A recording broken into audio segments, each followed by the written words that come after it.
been since the last time we spoke? That's same. Same, right? Nothing's really changed. No.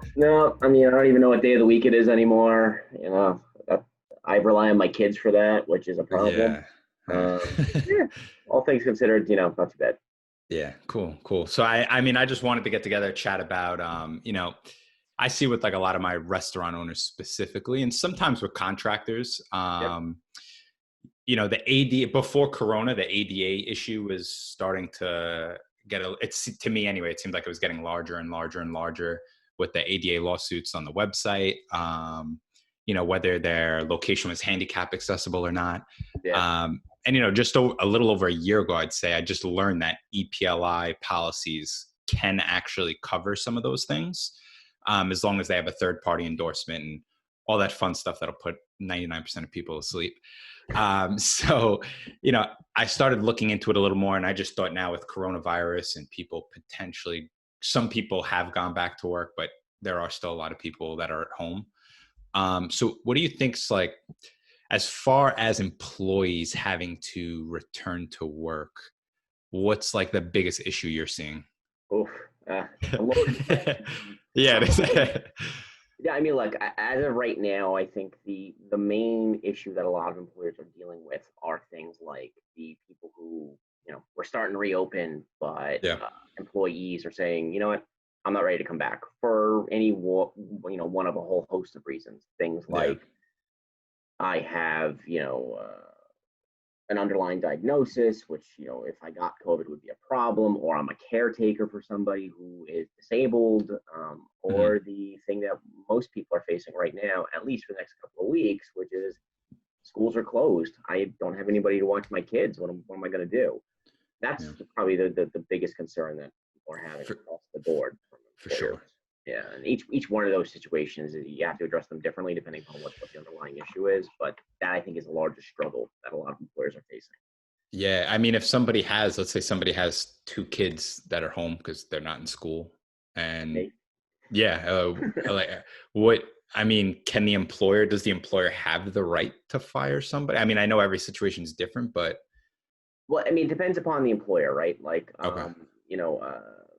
as of April 1, the Families First Coronavirus Response Act became effective. And one of the things that does is that if for employers of fewer than 500 employees, certain situations can trigger extended FMLA coverage, meaning like, if you're an employer of 100 people and an employee comes forward and says, look, I can't come back to work because schools are closed, or my child's daycare is closed or something to that effect. And now as a result, I need extended FMLA coverage. That's going to be a new thing, especially for the smaller employers. The FMLA obviously only applies to employers of 50 or more. So you can have an employer of 30 people that has no experience with extended leave issues. And then all of a sudden this, springs up, and then they're going to have to wind up dealing with that. Yeah. I mean, I get what you're saying. It's just I could see how every situation would be so completely different. Yeah. But with restaurants specifically, so I'll try to stick to the restaurant side so I don't bombard you and confuse the hell out of you. What do you think is what's the number one issue you think they should be looking out for? And I know there might be 100 different things they should be looking out for, but is there something maybe like OSHA related that they can follow, or something to like kind of just stay on track and protect themselves, depending upon what phase you're in New York, which, obviously we're broken down geographically at this point, but, in-person dining opens up obviously with phase 3. And if you go on the New York State webpage for the phased opening, the state, as of, I believe, Thursday or Friday, finally issued the upcoming guidelines for what they're going to have to do as far as restaurants for in-person dining. So any restaurant right now, to the extent that you're doing either just only takeout or outside dining, if you're in phase 2, I would urge anybody, take a look at those guidelines, review them, become familiar with them, because it has everything that you're going to have to do. Things like OSHA related, like, PPE and things that traditionally you didn't have to worry about in the restaurant industry, right? Masks and gloves and face shielding, that's going to wind up being the new norm for a little while.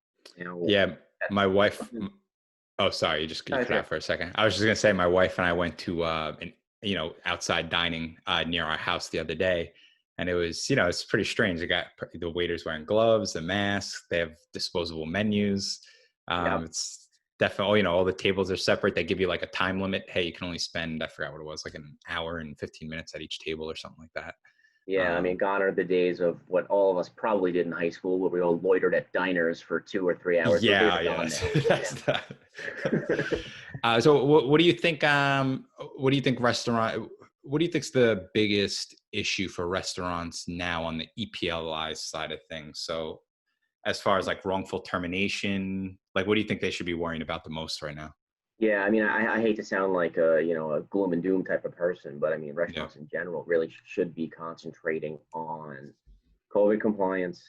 And Okay. then to the extent that you have individuals that are going to require some type of an ADA accommodation, those are Mhm. going to be mandatory requirements that everyone's going to have to keep in track. You know, Especially if you're in New York City. If you're in New York City, as of October, I believe it was 2018, they have a written requirement when it comes to ADA accommodation issues. It's literally it's a give and take with the employee, a conversation where you're supposed to then document and give them a writing saying, hey, look, here's the entire history of the negotiations. This is what you asked for. Okay. This is what we agreed to, and that's a requirement. If Hmm. people think, like, well, why? It is best practices, obviously, but why is that a requirement? Well, look, eventually that becomes Exhibit 1 in the eventual ADA lawsuit that people are going to have to deal with. So Hmm. that's going to wind up probably being the restaurant's biggest area of concern on going moving forward basis, ignoring issues like the CARES Act and Okay. and PPP loans and things like that. Yeah. So, when you say ADA, do you mean specifically to websites or just overall, just Overall, everything ADA related? well, everything ADA related. Yeah. I mean, like, look, the website stuff is big in the sense that it was kind of like the flavor of the moment for a period of time last year. Yeah. It's still going on. I still have clients that have gotten hit with it, and obviously our firm defends a lot of those cases on a Hmm. going forward basis.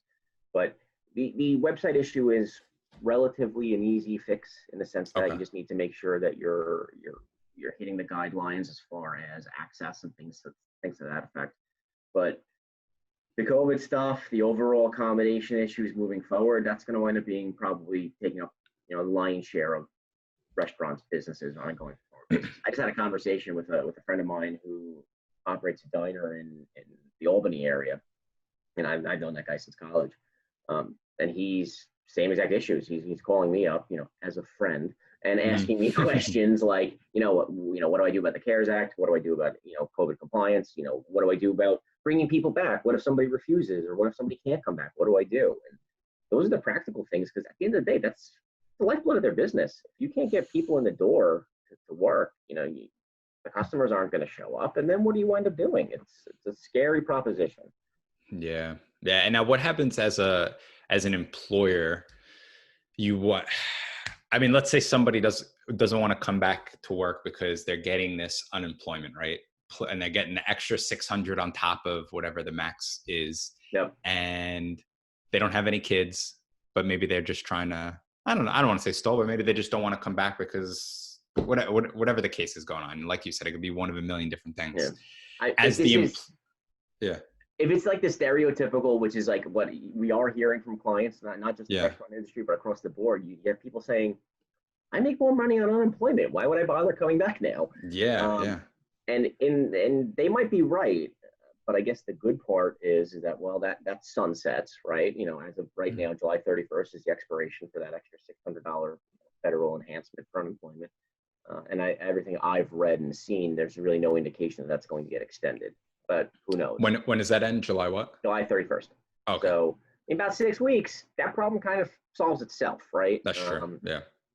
But in the short term, if for those folks that are like on Long Island, Westchester, if you're in phase 2 and you're ramping up for phase 3, which who knows might be as early as next week, what do you wind up doing in that situation? Like, you have to talk to the employee and try to convince them, like, look, yeah, you may be making more in theory on unemployment, but according to the DOL, I'm making a good faith offer for you to come back. And if you don't come back and you refuse, technically speaking, that's a reportable event where Mm, the DOL were to find out about it, that you're refusing proper employment, you'll be disqualified for benefits.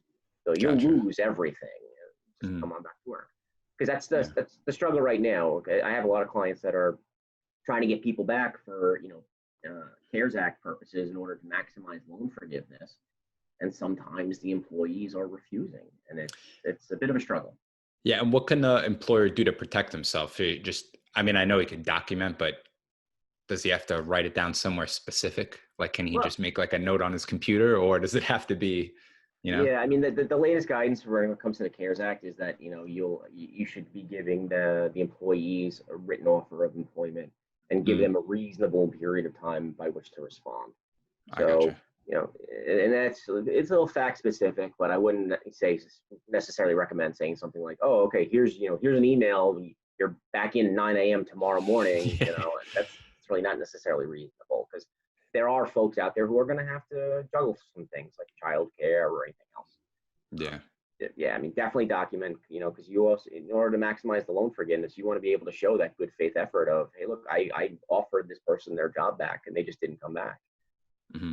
And these wrongful termination claims, I actually I haven't seen any of them. Generally the only EPLI thing I've seen is either tied to wage and hour defense or the ADA. I haven't seen a wrongful termination one yet, but in your experience, how, and I know every situation could be so different, Mm.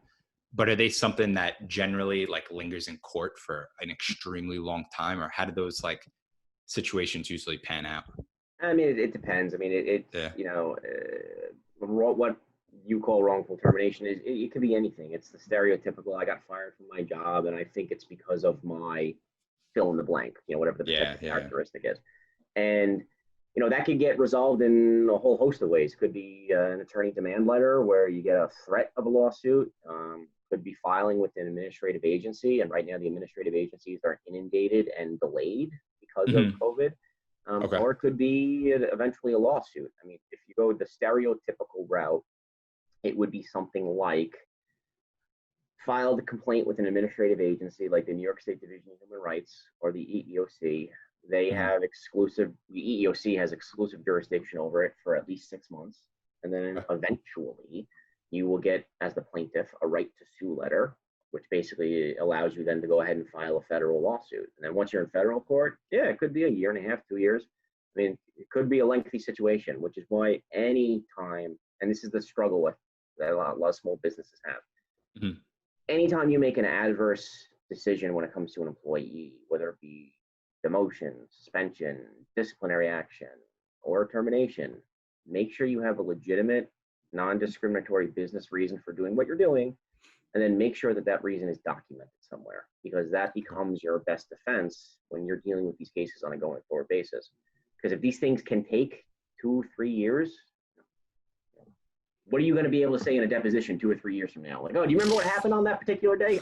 I don't even remember what I did last week, which is ironic because Exactly. every day is the same now. I But know. I know. that's the struggle that a lot of smaller employers have because it takes Yeah. away from them running their business on a day in day out basis to have to sit down and document a lot of these issues. Yeah. Yeah. Yeah. I get that too. I have E&O coverage for my business and myself too, right?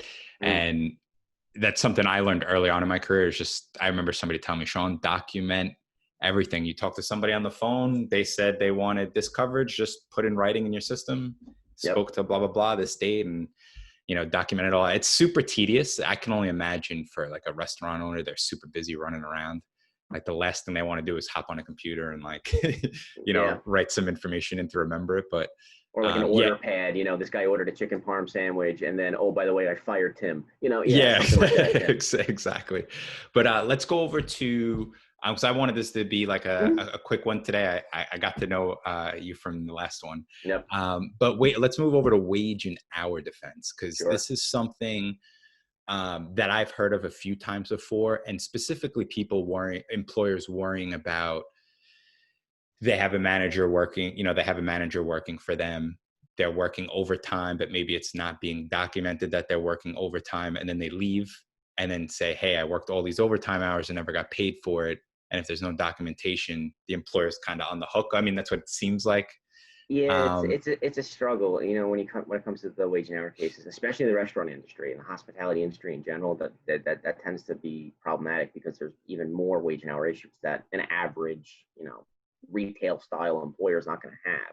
yeah. Things like tip minimum wage and records of Mm, tips and things like that. But anybody in the restaurant industry right now, especially in New York, it's the situation. The overall situation should be things like that you and I growing up when we probably worked in restaurants and doing that type of stuff, and were common, doesn't exist anymore. Like, shift pay and things like that. Really, anybody should be treated, if they're non-exempt employee, hourly wages only. If you have exempt workers like managers and things like that, yes, in theory, if they're properly classified, yeah. their duties are such that they are exempt and they can be paid on a salary. But I say overall, even with the people who you consider to be exempt, it doesn't hurt to track their hours anyway, Mhm. because that example that you gave, which is a manager who's been working more than 40 hours and then they leave for whatever reason, then you get hit with a lawsuit. Yeah. You know, doesn't hurt to have the time records to be able to say, like, in the lawsuit, when the person says, oh, I worked 80 hours a week every week for 6 years.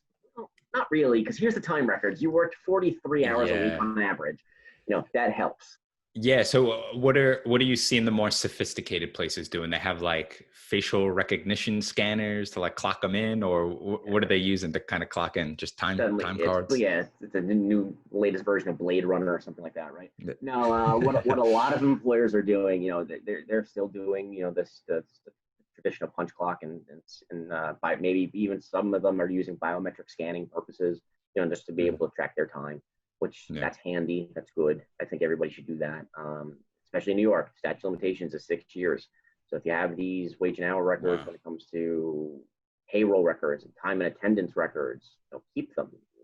Yeah. It's incumbent upon the employer to maintain those records, because wage and hour is a little bit different. And traditionally, when it comes to a plaintiff filing a lawsuit, the burden is on them to prove their case, right?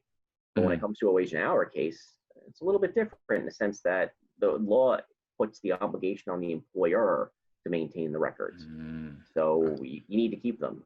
So if you And don't have the records and somebody says, I did work 75 hours a week for the last 6 years, you know? you're behind the 8 ball, and then you have to disprove it by saying, the best way to do it is to have the records. But if you don't have the records, you need to figure out another way to disprove it. So things Mm. like, oh, it's weird. There's a security camera right by the punch clock, so I can go back and I can pull security camera footage for 3 months, and then I can kind of backtrack hours that way. Something like that. Be creative, um, Yeah. especially now with a lot of employers are going to have to start taking temperatures of employees and things like that. That's Yeah. going to be another thing where, what, having time and attendance records is going to be very helpful. Yeah. Yeah. That I mean makes the most sense to me. And it's Yep. funny with the insurance companies, it's so strange because I don't know if maybe wage and hour defense is more of a common thing that happens compared to the other things that EPLI covers. But what I've noticed is when I request quotes from the carriers, I would say a good chunk of them will say, "Hey, Sean, here's the quote, but it excludes wage and hour defense." Yep. Or some companies will put like a higher deductible on it. Yep. In your opinion, I mean, listen, I should probably know, I'm the insurance guy, but in your but in your opinion, uh, out of the things that EPLI covers, so you have the ADA, the wrongful termination, with the wage and hour, what do you think is like the most common? I mean, nowadays the most common claim that gets filed in court is retaliation. I mean, Mm, the latest stats from the EEOC indicate that that's the highest percentage of their cases, and that kind of makes sense because typically, in my experience, retaliation cases are an add-on. You know, you'll okay. have somebody who files a discrimination lawsuit and then tacks on a retaliation claim, right? Like, oh, I was sexually harassed for years, and then I lodged a complaint internally, and then as soon as I lodged the complaint, the boss fired me, so that's retaliation. And Wow. yeah, and then the retaliation, that's where a lot of employers will tend to trip up a little bit. Is they'll, in my experience, the good ones, will Mm, handle cases well. They'll handle internal investigations well or well enough, and they'll do their best to address the problem because, in all honesty, from what I've seen, employers are trying to get all of this stuff right. If there's a Yeah. problem in the workplace, they want to be able to address it. Mhm. But when it comes to retaliation cases, sometimes it gets tripped up a little bit because maybe it's not on the boss or the owner or the HR person. The retaliation cases that I see traditionally, it's usually where the frontline manager does something, and either rightfully or wrongfully, maybe well intentioned or maybe certain circumstances, maybe not well intentioned. They make a mistake, Yeah. and Yeah. that can be a situation that can be very costly for an employer. Gotcha. Yeah, it's document, document, document, document everything. Yes. That's what it seems like, recurring Yes. theme here. But listen, last thing I wanted to talk about regarding the ADA situations. Some of the ADA issues that I've seen, regardless of whether it's website related or just due to the physical location, almost all the cases that I've seen are tied to a serial plaintiff. Is that your experience? I- I've had that experience in my career. The bulk of the ADA style cases that I get are, traditionally what I'll call single plaintiff one-offs, where Okay. it's a situation where a person's having a problem. But there Mhm. are plenty of cases that are out there where it's a serial plaintiff. Back Yeah. in the 80s and 90s, where you used to have one plaintiff would go up and down an entire street in the city and say, "I'm suing every single one of these businesses because Jesus. I'm in a wheelchair and I don't have access." Yeah. Um, and some of them do it legitimately because they're trying to improve access, and then other Mhm. people are what I will call a professional plaintiff because that's how Mhm. they make their money. But those are starting to be fewer and farther in between. The biggest thing right now is the website cases, because it's the same thing. You'll have somebody who will go on and they'll file a lawsuit against any of a whole host of businesses because the websites aren't good enough, as Yeah. far as access and things to that Does it matter? Does it have any effect on the case whatsoever if the person's a serial plaintiff? effect. The lawyer in me will say technically it's not supposed to, Okay. because if there is a violation of the law, it doesn't matter who brings forth the notice of the violation. Yeah. Yeah. But from a practical standpoint, it can play into things, right? Mhm. Because if you get a website ADA style case and then you see, oh, it's Joe Schmo is suing XYZ Corp. Let me Yeah. take Joe's name and put him in and do a quick search on the federal database, what we call PACER. Oh, and Joe has 14 current cases saying the same exact thing. Yeah, Yep. we're all human, right? It Yeah. winds Yeah. up it does affect your analysis of it a little bit, because maybe that'll affect how you approach the case, because perhaps we now know Joe's probably not doing this for the right reasons. Maybe he's just looking to make a quick buck. Yeah. Maybe we can resolve this. Yeah, yeah, that makes sense. Yeah, And I know I'm throwing some wild questions at you, that's so okay. thanks for thanks for answering them on the fly. I didn't really prep you that well. I can tap dance with the best of them. You don't got to All worry. right, cool, cool. Yeah, I mean, like we all kind of, for 3 months or so, we're all fighting the COVID issue on a whole host of fronts, and hopefully anybody who's listening to this didn't have significant medical issues or somebody who unfortunately had passed. But I guess Exactly. the statistics would indicate that odds are that that has occurred. But Yeah. right now we're all kind of waking up, right? It's Mm, we bobbing and weaving and taking our punches for a couple of months, but we're mid-June now. We're doing a phased opening, and we just have to make sure that we're doing it right and doing it smart. exactly. I can tell you from my experience personally, I would not. I don't think I would do well if ultimately the state gets shut down again. Like, that would just be problematic. Like Sure. to fight this hard to start to reopen, and then you got to take 2 steps back and wait again, I think would be very difficult for a lot of businesses. I would urge anybody, take a look on the New York State webpage. Governor Cuomo, who's not shy about it, will have a whole host of email blasts and tweets and everything else like that. Yep. Anytime that there's new guidance that gets issued, they also have FAQ pages. The practical questions that we're all having, which is things like, oh well, what if somebody refuses to come back to work? What do I do? Yeah. Those are the things I think any educated employer really should sit down, and to the extent that you're not opening yet or you're on the verge of opening, sit down, come out with a plan. Obviously for any business, once we reopen, we all need to have our safety plans in place because the state has made that a mandatory requirement. But take a look at the guidelines, figure out how you're going to do it. Because from a practical standpoint, you're going to have to do it in order to comply with the law. But also, you want to be able to protect your employees. Make sure that the message is that's coming out is, what, this is a serious situation. We're taking it seriously. we want to make sure that everyone's healthy and gets home at the end of the day. That's important. All right, I'm going to throw this last one at you. Don't hate me for this one. All right. But if let's say an employer, because I don't have any employees yet, so I can't relate to the situation. But let's say it's a company with 5 employees, they're ready to open, and they might want to consult somebody first before they try to look up information on their own, and they might get confused, or they might, oversee something. What's your recommendation on what they do if they want to speak to somebody? Because is that something, I would assume that they're taking the lawyer's time. So I'm sure there'd be some costs related to it. Yep. But do you think it would be in their best interest to consult somebody beforehand, before they open, and try to figure out if people should come back or if they shouldn't come back? You know Absolutely. Look, an ounce of preventative medicine is always better than a pound of cure, right? Yeah. So if you have the ability to just, bounce it off a lawyer, call me or call anybody else, call a labor and employment counsel. Just say things like, hey, look, this is what my plan is. These are the issues that I'm facing. This is what I'm struggling with. What do you think? That's worth a conversation. Yeah. Because if you get somebody on the other end of that line of the phone or on a Zoom call, because that's the way we all do business now, where we can have that conversation and just make sure that I want to make sure I'm fully compliant with the law, or even if I'm not concerned about the legal aspects, I'm more concerned about the practical aspects. What do I do? Yeah, that's always worth a conversation. Because is that something they can charge for? Sure. Look, if you call an attorney, most attorneys bill by for their time, right? Yeah.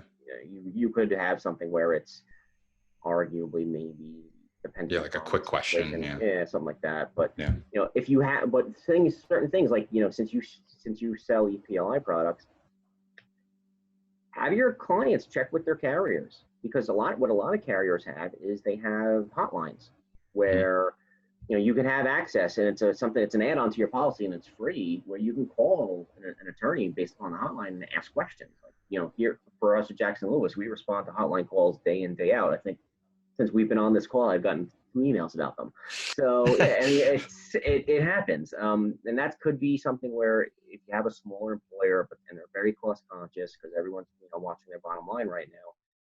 That's something that any EPLI person who has a policy, they can take advantage of that, and they should. Cool. All right. And if somebody wants to reach out to you, Tim, what's the best way to do that? All right. So best way to do that, because it's now forwarded to my house line, is 631-247-4630.